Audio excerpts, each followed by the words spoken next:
না। আর এই মুলতাজামে দাঁড়িয়ে হাত লাগিয়ে বুক লাগিয়ে দোয়া করলে এই দোয়া আল্লাহ ফিরিয়ে দেয়। এই দোয়াটা কবুল করে নেয় কে?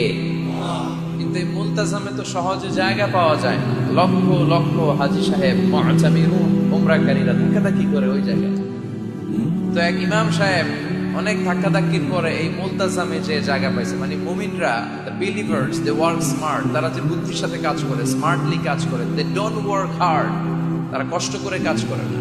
যেহেতু মুলতাজামে কোনো দোয়া ফেরত যায় না, সে অনেক ধাক্কাধাক্কি করে যুদ্ধ করে মুলতাজামে হাত লাগানোর সুযোগ পেয়েছে। হাত লাগায় ধাক্কার জন্য সে তাড়াতাড়ি করে আল্লাহর কাছে দোয়া করতেছে যে আল্লাহ, জীবনে যত দোয়া করছি আর যত দোয়া করব, এই সব দোয়া তুমি কবুল করে নিও। এই একটাই দোয়া। কয়টা দোয়া দেখছেন? He work smart, say smartly কাজ করেছে। হি ডাজন্ট ওয়ার্ক হার্ড, সে কষ্ট করে ওদিকে ধাক্কাধাক্কির মধ্যে আল্লাহ